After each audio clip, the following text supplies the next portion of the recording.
कैसे हो दोस्तों आप सभी के मैं आपके मंच द सक्सेस पॉइंट @ पे एक बार फिर से आपका स्वागत करता हूं। दोस्तों आज आप लोग को एक ऐसे चार्टर अधिनियम से रूबरू कराऊंगा जो काफ़ी इम्पोर्टेंट है, उससे काफ़ी प्रश्न पूछे जाते हैं। और ये जो चार्टर अधिनियम है वो 1813 का चार्टर अधिनियम है। हम ये जानेंगे कि 1813 के चार्टर अधिनियम क्या है, उसके पृष्ठभूमि के बारे में जानेंगे, उसके महत्व को, उसकी विशेषताओं के बारे में देखेंगे और 1813 की जो चार्टर अधिनियम है उसकी कमियों को देखेंगे और साथ ही 1813 के चार्टर अधिनियम की जो आलोचनाएं की गई हैं उसके बारे में भी हम आज देखेंगे। दोस्तों बहुत ही अच्छा सेशन होगा, बहुत ही अच्छा सेगमेंट होगा। उम्मीद करता हूं कि आप सब पढ़ रहे होंगे। इस तरह से पढ़ते रहिए, मेहनत करते रहिए। द सक्सेस पॉइंट @ प्लेटफॉर्म का आप सपोर्ट कीजिए, आपको बहुत कुछ सीखने को मिलेगा। दोस्तों फटाफट से इस वीडियो को ज़्यादा से ज़्यादा शेयर कर दीजिए, लाइक कर दीजिए। वीडियो आपको कैसी लगती है कमेंट में ज़रूर बताएं। चैनल को सब्सक्राइब कर दीजिए, बेल आइकन ऑन कर दीजिए ताकि नोटिफिकेशन मिलती रहे। दोस्तों आप लोग से एक गुजारिश रहती है मेरी कि ज़्यादा से ज़्यादा लोगों को इस चैनल से जुड़ने का प्रयास करें ताकि वीडियो को ज़्यादा से ज़्यादा लोग देखें और हम और अच्छा करने का प्रयास करें। दोस्तों जितने ज़्यादा लोग देखते हैं, जितने ज़्यादा से ज़्यादा लोग लाइक करते हैं, उतना हमारा मनोबल बढ़ता है, हम और अच्छा करने का प्रयास करेंगे। चलिए आगे चलते हैं। तो मैं दोस्तों आज का जो विषय है वो आधुनिक भारत के अंतर्गत आज हम देखेंगे 1813 का चार्टर अधिनियम के बारे में। तो आइए देखते हैं 1813 का जो चार्टर अधिनियम है वो क्या है। तो पहले दोस्तों चार्टर एक्ट 1813 का परिचय जान लेते हैं। तो ब्रिटिश संसद के चार्टर एक्ट 1813 के द्वारा ईस्ट इंडिया कंपनी के चार्टर को अगले 20 वर्षों के लिए नवीनीकृत किया गया था। इसे 1813 ईस्ट इंडिया कंपनी एक्ट के नाम से भी जाना जाता है। यह अधिनियम इसलिए महत्वपूर्ण हो जाता है क्योंकि इसे अपनी पहली बार ब्रिटिश भारतीय क्षेत्र की संवैधानिक स्थिति को परिभाषित किया गया।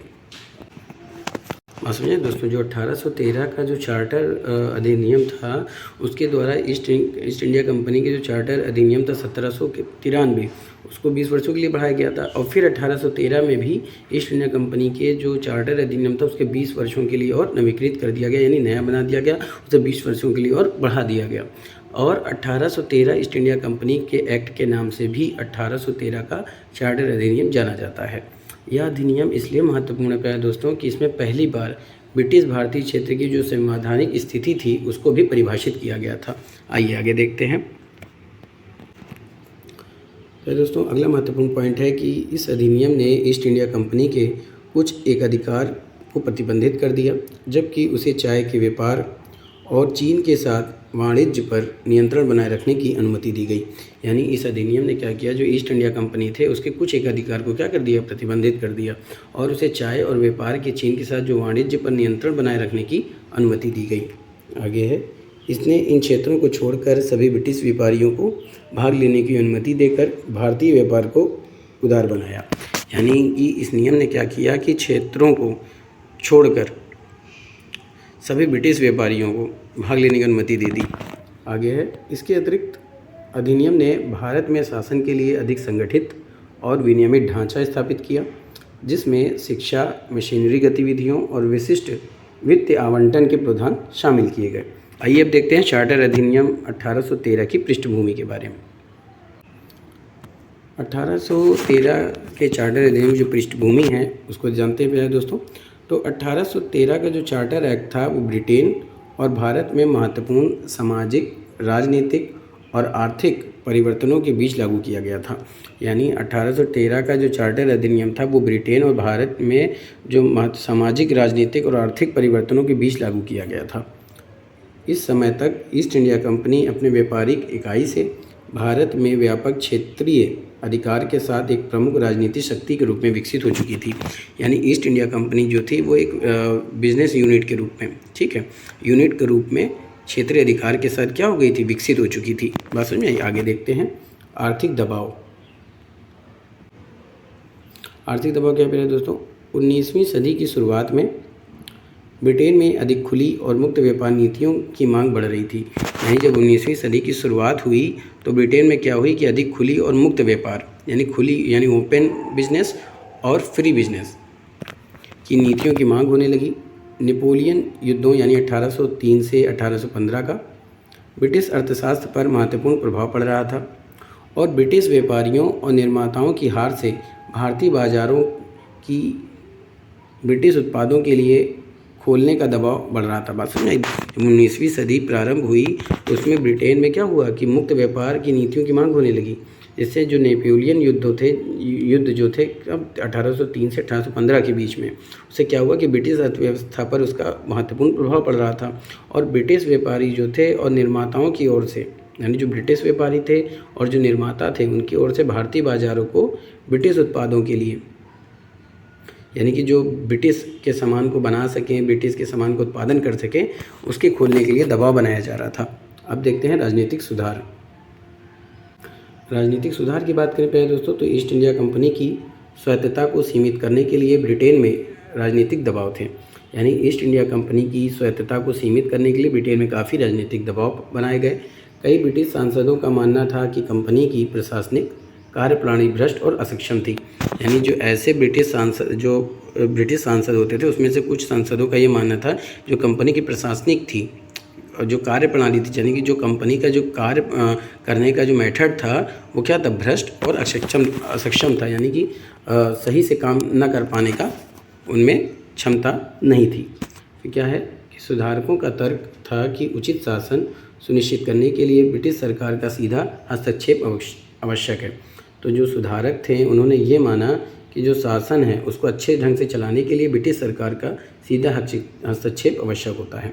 अब देखते हैं धार्मिक और मानवीय चिंताएं। तो पहले दोस्तों, ब्रिटेन में ईसाई धर्म के प्रसार की वकालत करने वाला एक इंजिल आंदोलन बढ़ रहा था। यानी ब्रिटेन में ईसाई धर्म का प्रचार प्रसार हो रहा था और उसकी वकालत करने वाला एक इंजिल आंदोलन भी चलाया गया, जिसके अलावा कंपनी के शासन के दौरान भारतीय नागरिकों के साथ कथित कुव्यवहार के बारे में चिंताएं भी जताई गई। ठीक है, जो भारतीय नागरिकों के साथ जो कथित दुर्व्यवहार किया जा रहा था उससे संबंधित भी चिंताएं जताई गई थी। आगे चलते हैं। अब देखते हैं पहले दोस्तों पिछले चार्टर के बारे में। तो 1813 का अधिनियम 1793 और 1773 के पहले के चार्टर अधिनियमों का अनुसरण करता है। यानी जो 1813 का अधिनियम है वो 1793 और 1773 के चार्टर अधिनियम का अनुसरण करता है, जिसने ब्रिटिश भारत के शासन को बदलते हुए कंपनी के चार्टर को नवीनीकृत किया। प्रत्येक के बाद अधिनियम ने कंपनी की शक्तियों को कम कर दिया, जबकि सरकारी निगरानी को बढ़ा दिया। यानी जितने भी अधिनियम बने उसने क्या किया कि कंपनी की शक्तियों को क्या कर दिया, कम कर दिया और सरकारी निगरानी को बढ़ावा दे दिया। आगे चलते हैं। अब देखते हैं प्यारे दोस्तों 1813 के चार्टर अधिनियम के इतिहास के बारे में। तो नेपोलियन बोनापार्ट की यूरोपीय प्रणाली के परिणाम स्वरूप ब्रिटिश व्यापारी और व्यापारियों की स्थिति खराब हो गई। यानी जो नेपोलियन बोनापार्ट था उसके यूरोपीय प्रणाली के परिणाम स्वरूप, यानी उसके जो यूरोपीय सिस्टम था उससे क्या हुआ कि ब्रिटिश व्यापारी और व्यापारियों की स्थिति खराब हो गई, जिसने पूरे यूरोप में फ्रांसीसी सहयोगियों को ब्रिटिश माल के आयात पर प्रतिबंध लगा दिया। ठीक है, आगे है। इसके परिणाम स्वरूप वे एशिया में ब्रिटिश व्यापार में हिस्सेदारी चाहते थे और साथ ही ईस्ट इंडिया कंपनी की एकाधिकार की स्थिति को समाप्त करना चाहते थे। वो क्या करना चाहते थे प्यारे दोस्तों कि ब्रिटिश व्यापार में अपनी हिस्सेदारी चाहते थे और ईस्ट इंडिया कंपनी का जो एकाधिकार था उसको समाप्त करना चाहते थे। कंपनी ने क्या किया, इसका विरोध किया। आगे चलते हैं। अंत में 1813 के चार्टर एक्ट के तहत सख्त लाइसेंसिंग शर्तों के तहत ब्रिटिश व्यापारियों के लिए भारत में निवेश अधिकृत किया गया। असल में यानी 1813 के चार्टर एक्ट के तहत कुछ लाइसेंस बनाए गए और लाइसेंस के शर्तों के अकॉर्डिंग जो ब्रिटिश व्यापारी थे उनके लिए भारत में निवेश के लिए कुछ अधिकृत किया गया, यानी कुछ नियम बनाए गए। हालांकि कंपनी ने चीनी व्यापार और चाय व्यापार की गतिविधियों में अपना अधिकार बनाए रखा था। जो कंपनी ईस्ट इंडिया कंपनी थी उसने क्या किया था कि चीनी व्यापार, यानी कि जो चाइना के साथ जो व्यापार होता था, माफ़ कीजिएगा, जो चीनी व्यापार यानी शुगर बिजनेस और टी बिजनेस की गतिविधियों में क्या किया था, अपना एकाधिकार बनाए रखा था। अब 1813 के अधिनियम के कुछ प्रावधान देखते हैं कि इसमें कौन कौन से प्रावधान किया गया था, कौन कौन से नियम बनाए गए थे। आगे चलते हैं। तो दोस्तों इसमें जो पहला नियम बना था वो व्यापारिक एकाधिकार का अंत किया गया। तो प्यारे दोस्तों क्या है कि इस नियम ने चाय और चीनी व्यापार को छोड़कर भारतीय व्यापार पर ईस्ट इंडिया कंपनी के एकाधिकार को समाप्त कर दिया। यानी जो व्यापारिक एकाधिकार बनाया गया था उसके तहत ईस्ट इंडिया कंपनी ने चाय और चीनी के व्यापार पर तो अपना अधिकार बनाए रखा, लेकिन इसके अलावा जो भी क्षेत्र था, जो भी व्यापार था, उस पर उसने अपने एकाधिकार को क्या किया, खो दिया। इस प्रावधान ने अन्य ब्रिटिश व्यापारियों को भारत में स्वतंत्र रूप से व्यापार करने में सक्षम बनाया। तो व्यापारिक एक अधिकार का जो अंत करने के प्रावधान से क्या हुआ कि जो ब्रिटिश व्यापारी थे उनको भारत में स्वतंत्र रूप से व्यापार करने में क्या बनाया, सक्षम बना दिया, यानी कि उनकी क्वालिटी बढ़ा दी, उनकी कैपेसिटी बढ़ा दी कि वो अच्छे से व्यापार कर सकते हैं, जिससे भारतीय व्यापार व्यापक ब्रिटिश वाणिज्यिक हितों के लिए खुल गया। जिससे क्या हो गया, जो भारतीय बाजार था यानी कि इंडियन मार्केट, ऐसे समझ लीजिए, जो इंडियन मार्केट था वो क्या हुआ, वो ब्रिटिश इकोनॉमिकल के लिए क्या हुआ, खुल गया, ओपन हो गया। आगे चलते हैं। आगे प्यारे दोस्तों, कंपनी शासन का विस्तार। इस अधिनियम ने कंपनी के चार्टर को अगले 20 वर्षों के लिए बढ़ा दिया। ये बढ़ के कहाँ चला गया प्यारे दोस्तों, वो 1833, बात समझ में याद रखिएगा, 20 वर्षों के लिए बढ़ा। पहले 1773 था, फिर 1793 हो गया, उसके बाद 1813 हो गया, उसके बाद 1833 हो गया। लेकिन ब्रिटिश क्राउन ने विनियामक नियंत्रण बढ़ा दिया। इस अधिनियम ने क्या किया था कि कंपनी के जो चार्टर था उसको 20 वर्षों के लिए तो बढ़ा दिया, लेकिन ब्रिटिश क्राउन से विनियामक कंट्रोल को भी बढ़ा दिया कि वो उनकी कंट्रोलिंग क्या हो गई, कंट्रोलिंग पावर और बढ़ गई। ब्रिटिश सरकार ने भारत में गवर्नर जनरल और कंपनी के शीर्ष अधिकारियों को नियुक्त करने का अधिकार बरकरार रखा था। ब्रिटिश सरकार ने क्या किया कि भारत के जो गवर्नर जनरल थे और जो कंपनी के शीर्ष अधिकारी थे उनकी जो नियुक्ति की जाती थी उसके अधिकार को बरकरार रखा, जो अधिक सरकारी निगरानी की ओर बदलाव का संकेत था। बात समझ में आई दोस्तों। अब देखते हैं शिक्षा के लिए जो वित्तीय आवंटन किए गए थे वो क्या था। इस अधिनियम में यह अनिवार्य किया गया कि भारतीय शिक्षा के लिए हर साल 1 लाख रुपए अलग रखे जाएं और हर साल भारतीय मूल निवासियों के बीच साहित्य, शिक्षा और विज्ञान को बढ़ावा देने और प्रोत्साहित करने का प्रयास किए जाएं। बात समझ में आई दोस्तों। इस अधिनियम में क्या किया, शिक्षा को ऐसे अनिवार्य कर दिया गया, ऐसे अधिनियम में कुछ ऐसे बदलाव किए गए जिससे शिक्षा के लिए हर साल क्या किया गया कि 1 लाख रुपए अलग से रखे जाएंगे और हर साल भारतीय मूल निवासियों के बीच साहित्य, शिक्षा और विज्ञान को बढ़ावा देने और प्रोत्साहित करने के प्रयास किए जाएंगे। जैसे दोस्तों हम लोग जानते हैं कि बजट में कुछ बिल पास किए जाते हैं कि इस साल शिक्षा के क्षेत्र में इतने आवंटन दिए जाएंगे और किस किस क्षेत्र में, साहित्य के क्षेत्र में, शिक्षा के क्षेत्र में, विज्ञान के क्षेत्र में कितने कितने रुपयों का आवंटन किया जाएगा। दोस्तों ये वही चीज़ है। तो उन्होंने, ब्रिटिश सरकार ने एक ऐसा नियम, ऐसा बजट बनाया कि उन्होंने क्या किया कि 1 लाख रुपये अलग से रखे जाएंगे भारतीय शिक्षा के लिए। ठीक है, आगे चलते हैं। आगे पे दोस्तों मशीनरी गतिविधियों की अनुमति दी गई, यानी कि जो मिशनरी गतिविधियों की, ठीक है, माफ़ कीजिएगा दोस्तों, शायद मैंने मशीनरी बोल दिया, तो ये मिशनरी गतिविधियों की अनुमति है। तो इस अधिनियम ने क्या किया कि ईसाई मिशनरियों को ब्रिटिश भारत में प्रवेश करने, शिक्षा और धार्मिक विश्वासों का प्रसार करने का अधिकार दिया। ठीक है, इस अधिनियम ने क्या किया, जो ईसाई लोग थे उनको ब्रिटिश भारत में प्रवेश करने का अधिकार दिया, साथ ही शिक्षा और धार्मिक विश्वासों का प्रचार प्रसार करने का भी अधिकार दे दिया। ठीक है, यह प्रावधान ब्रिटेन में इंजिल समूहों के द्वारा 13वीं के बाद शामिल किया गया था। इसने भारत में मिशनरी गतिविधियों की शुरुआत को क्या करती है, चिन्हित किया। तो मिशनरी गतिविधियों की अनुमति दी गई है 1813 के चार्टर अधिनियम में। दोस्तों यहाँ से एक प्रश्न पूछे जा सकते हैं कि मिशनरी गतिविधियों की अनुमति किस चार्टर अधिनियम में दिया गया था। शिक्षा संबंधी आवंटन का जो है वो प्रारूप जो है किसमें प्रस्तुत किया गया था, उसके आवंटन का जो क्षेत्र जो था वो किसमें प्रस्तुत किया गया था, या फिर शिक्षा के क्षेत्र के लिए किस अधिनियम के अंतर्गत 1 लाख रुपए रखने का प्रावधान किया गया था। तो दोस्तों ये किसमें था, ये सब आपके 1813 के चार्टर अधिनियम के अंतर्गत था। अब देखते हैं परिभाषित ब्रिटिश क्षेत्र के बारे में। तो भैया दोस्तों, मद्रास, बम्बई, कलकत्ता की परिषदों को अपने नियम ब्रिटिश संसद को प्रस्तुत करने थे और पहली बार भारत में ब्रिटिश क्षेत्रों की संवैधानिक स्थिति को स्पष्ट रूप से परिभाषित किया गया था। बात समझ में आई, यानी कि जो परिभाषित ब्रिटिश क्षेत्र का मतलब हुआ कि जैसे बम्बई हो गई, मद्रास हो गया, कलकत्ता हो गया, इनकी जो परिषदें थी उनको अपने नियम बताने के लिए ब्रिटिश संसद को प्रस्तुत करने होते थे कि जो भी नियम बना रहे हो ब्रिटिश संसद को किस तरह से प्रस्तुत किया जाए। तो उन्होंने क्या किया कि पहली बार भारत में ब्रिटिश क्षेत्रों की संवैधानिक स्थिति को स्पष्ट रूप से क्या किया गया, परिभाषित किया गया। आगे चलते हैं दोस्तों। अगर अभी तक आपने मेरे चैनल को सब्सक्राइब नहीं किया है तो सब्सक्राइब कर दीजिए, बेल आइकन ऑन कर दीजिए ताकि नोटिफिकेशन मिलती रहे। अगर हम ऑनलाइन प्रश्नों को देखना चाहते हैं तो ऑनलाइन प्रश्न भी अवेलेबल हैं, MCQ क्वेश्चन भी अवेलेबल हैं, आप प्ले लिस्ट में जा करके देख सकते हैं। अगर आप हिस्ट्री के अंतर्गत जाते हैं तो हिस्ट्री के प्ले लिस्ट के अंतर्गत आपको हर तरह के प्रश्न अवेलेबल हैं दोस्तों, चाहे वो आप आधुनिक भारत के लिए लीजिए, मध्यकालीन भारत के इतिहास के देख लीजिए, या फिर प्राचीन भारत के इतिहास के बारे में देख लीजिए। हर तरह के प्रश्न आपको उसमें मिलेंगे और हर टॉपिक आपको अच्छे से समझ में आएगा। चलिए आगे चलते हैं। आगे प्यारे दोस्तों, पृथक खाते और विस्तारित पर्यवेक्षण। प्यारे दोस्तों, वाणिज्यिक लेन देन और प्रादेशिक राजस्व के लिए अलग अलग खातों की आवश्यकता थी। यानी कि जो जितने भी इकोनॉमिकल जो लेन देन होते थे, जो कमर्शियल लेन देन होते थे, जो राजस्व के लिए और प्रादेशिक जो प्रदेश से जो राजस्व इकट्ठा किए जाते हैं उनके लिए अलग अलग खातों की आवश्यकता थी। एक तो आपके कमर्शियल लेन देन के लिए, बात समझ में आ रही, और एक आपके जो राजस्व इकट्ठा किए जाते उसके लिए अलग अलग खातों की आवश्यकता थी। तो नियंत्रण बोर्ड की पर्यवेक्षण और निर्देशन की शक्तियों का काफ़ी विस्तार किया गया। ठीक है, आगे चलते हैं। अब देखते हैं प्यारे दोस्तों स्थानीय सरकार को कर लगाने की शक्ति के बारे में।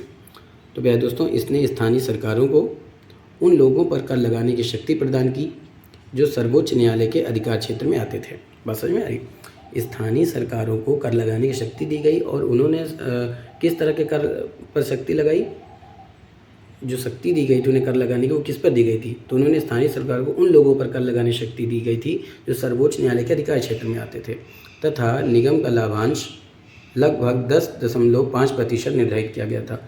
और उसके एक जो लाभांश लिया गया था वो कितना इकट्ठा किया गया था, 10.5%। आगे चलते हैं।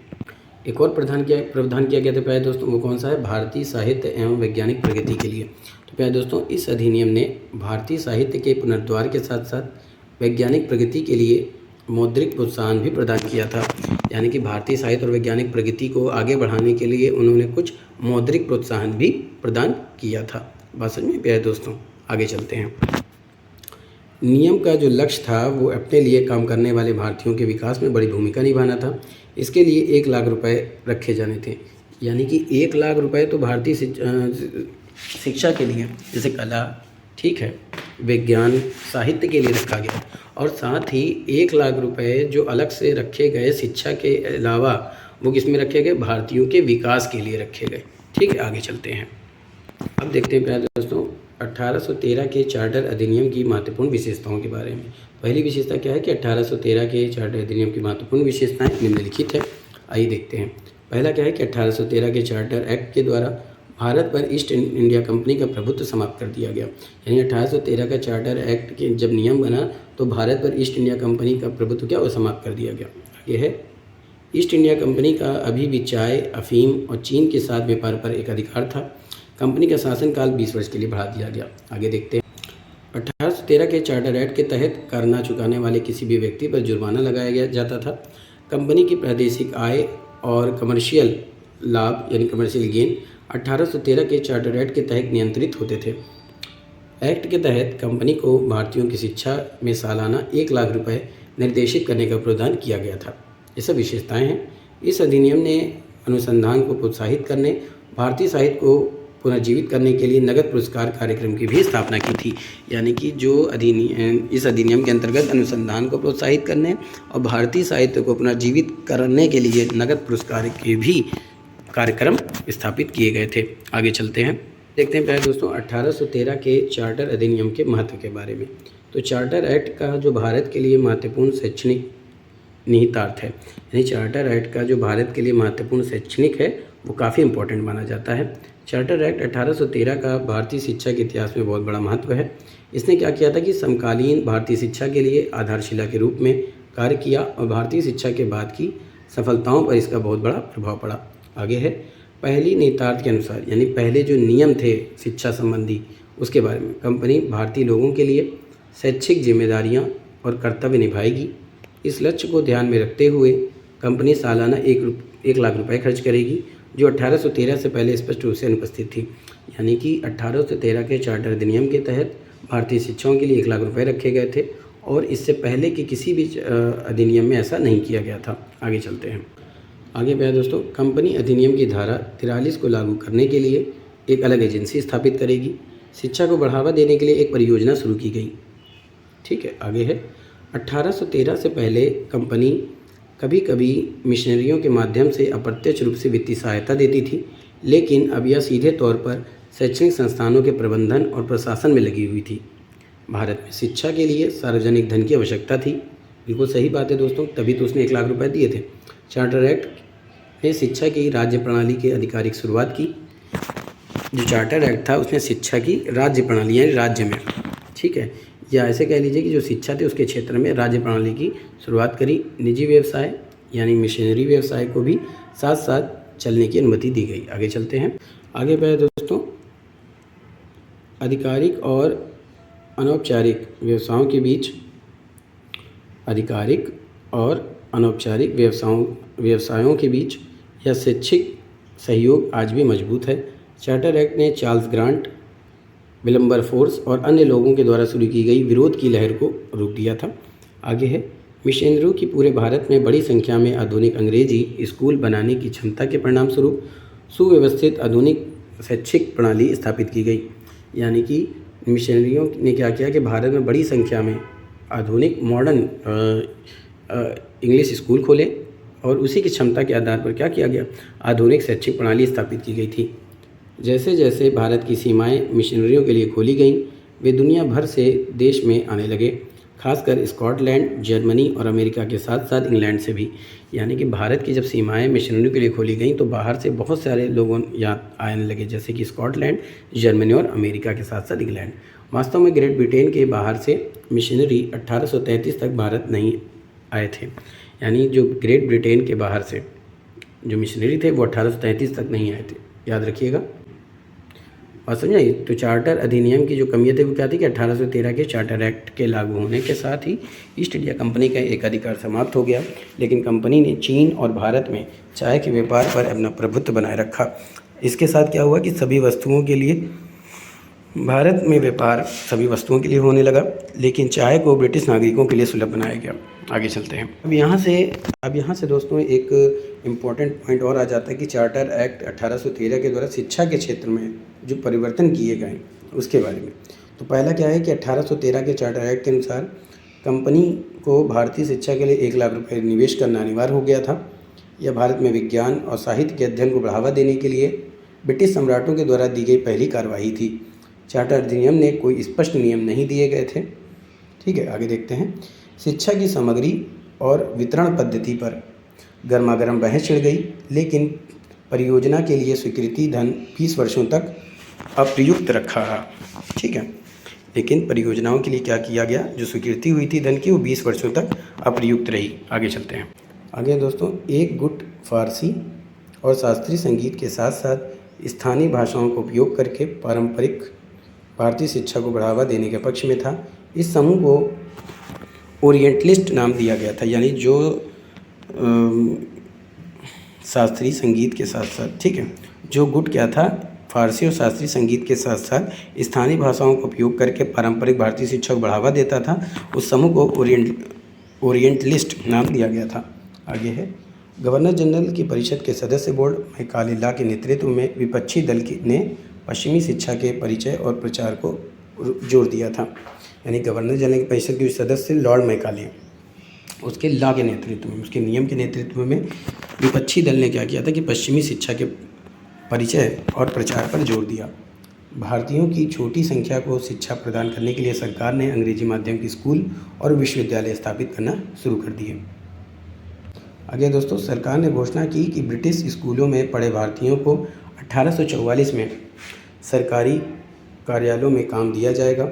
उसी वर्ष अंग्रेजी को आधिकारिक भाषा बनाया गया। दोस्तों, यहाँ से एक प्रश्न पूछा जा सकता है, बहुत इम्पोर्टेंट है, कि किस सन से सरकारी कार्यालयों में या अंग्रेजी को आधिकारिक भाषा बनाई गई। तो अंग्रेजी को आधिकारिक भाषा जो बनाई गई प्यारे दोस्तों, वो बनाई गई थी सन 1844 में। ठीक है, और इसी सन से सरकारी कार्यालयों में भारतीयों को क्या किया गया, काम दिया जाने लगा। अब देखते हैं चार्टर एक्ट 1813 की आलोचना। 1813 के चार्टर एक्ट को शिक्षा के लिए अपर्याप्त धन उपलब्ध कराने, ईस्ट इंडिया कंपनी के लिए महत्वपूर्ण शक्तियों को बनाए रखने के लिए आलोचना का सामना करना पड़ा। मिशनरी गतिविधियों के लिए छूट विवादास्पद थी, जिसे भारतीय समाज पर पश्चिमी मूल्यों को थोपने के रूप में देखा गया। इसके अतिरिक्त ब्रिटिश वस्तुओं के लिए भारतीय बाजारों को खोलने से स्थानीय उद्योगों, विशेष रूप से वस्त्र उद्योग पर नकारात्मक प्रभाव पड़ा। अपर्याप्त शैक्षिक नीति, बड़ी आबादी और व्यापक शैक्षिक सुधारों की आवश्यकता को देखते हुए शिक्षा के लिए 1 लाख रुपए के आवंटन की व्यापक रूप से आलोचना की गई। यानी कि आबादी इतनी थी और व्यापक शिक्षा को सुधारने के लिए 1 लाख रुपए कम थे, इसीलिए उसकी आलोचना की गई। कई लोगों ने इसे भारतीय शिक्षा में महत्वपूर्ण निवेश के बजाय एक प्रतीकात्मक इशारा बनाया। आगे चलते हैं। आगे क्या है दोस्तों, कंपनी के विशेष अधिकार को बरकरार रखना। कुछ आलोचकों ने दावा किया कि यह अधिनियम ईस्ट इंडिया कंपनी की शक्तियों को खत्म करने में काफ़ी हद तक कारगर नहीं रही। हालांकि व्यापार एकाधिकार को आंशिक रूप से हटा दिया गया था, लेकिन कंपनी ने महत्वपूर्ण प्रशासनिक और वाणिज्यिक संगतियाँ बरकरार रखी, जिसके बारे में कुछ लोगों का तर्क था कि इसे और कम किया जाना चाहिए। आगे संस्कृत मूल्य अधिरोहण के बारे में। मिशनरी गतिविधियों के लिए अनुमति देना विवादास्पद था। कई लोगों ने इसे भारतीय समाज पर पश्चिमी धार्मिक और सांस्कृतिक मूल्यों को थोपने के प्रयास के रूप में देखा, जो कि पारंपरिक धार्मिक प्रथाओं और विश्वासों को कमज़ोर कर रहा था। ऐसी आलोचना की गई। आगे है दोस्तों, अगली आलोचना थी प्रत्यक्ष सरकारी नियंत्रण का अभाव।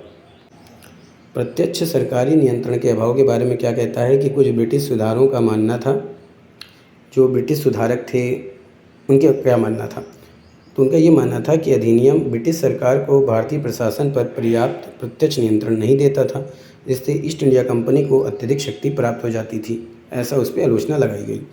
आगे स्थानीय उद्योगों पर प्रभाव। ब्रिटिश वस्तुओं के लिए भारतीय बाज़ारों के खुलने से कई पारंपरिक उद्योग, विशेष रूप से कपड़ा उद्योग का पतन हो गया। ब्रिटिश वस्तुओं के लिए भारतीय बाज़ारों से खुलने लगे, तो उससे क्या हुआ कि भारतीयों के जो उद्योग थे वो विशेष रूप से क्या पड़ गए, कमज़ोर पड़ गए। जो सस्ते ब्रिटिश सामानों के प्रवाह के साथ प्रतिस्पर्धा करने में असमर्थ था, इसका स्थानीय कारीगरों और शिल्पकारों पर आर्थिक प्रभाव पड़ा। इससे क्या हो गया कि जो कारीगर थे, जो शिल्पकार थे, उनकी जो आर्थिक स्थिति थी वो ख़राब हो गई। तो दोस्तों, उम्मीद करता हूँ कि आज का सेशन आप लोगों को पसंद आया होगा। फटाफट से वीडियो को शेयर कर दीजिए, लाइक कर दीजिए। वीडियो को कैसी लगती है कमेंट जरूर बताएं। फिर मिलेंगे इसी जुनून के साथ। तब तक के लिए जय Hind, wish you all the best.